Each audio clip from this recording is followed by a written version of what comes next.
हाय सांग मैंने good morning आउ नमस्कार।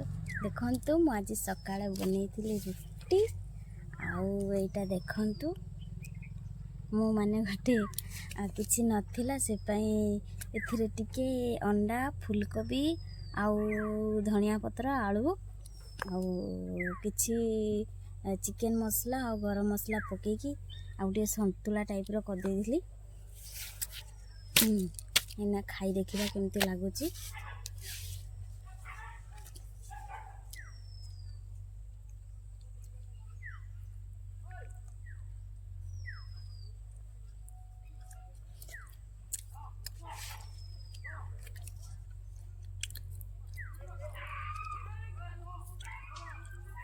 एतेटा भलो लागुनी अछि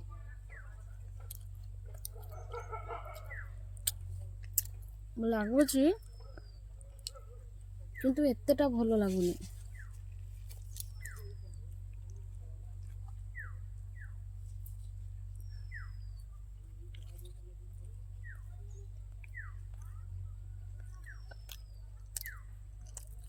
ए पटा ठंडा रे मोर फुलीची हाँ पटा चुबे होनी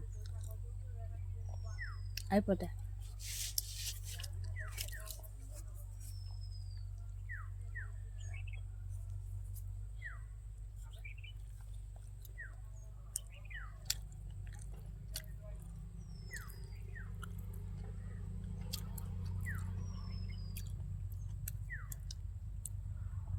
खरा बेले कौन बनाबो सेटा भी मु आपन वीडियो माध्यम रे जणेबी।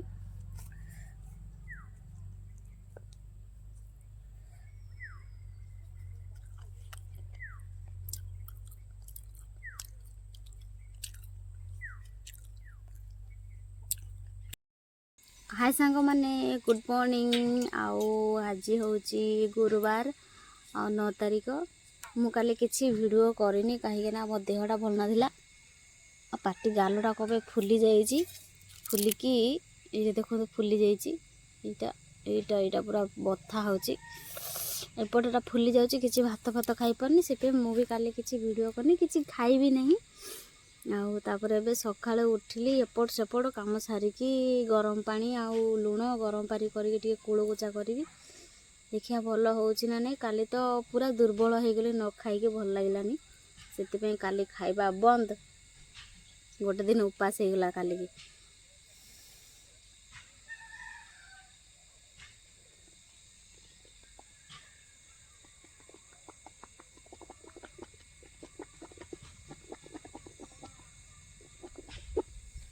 भारी कष्ट होउची छेप गोटे पकई पाले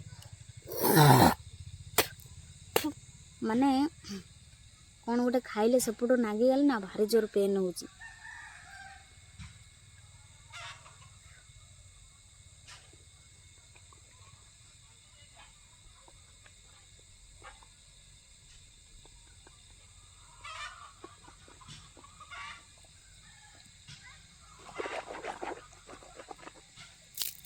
देखिया करबी भल होउची ना नाही।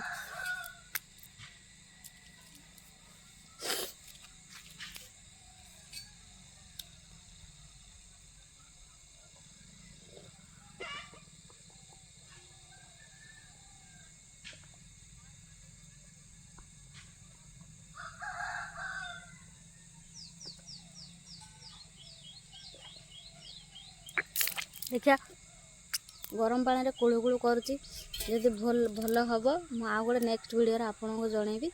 सेते जाय बाय ब्लॉग जदि भल लागुची प्लीज लाइक शेयर सब्सक्राइब निहाती करिवे और कमेंट भी निहाती करिवे।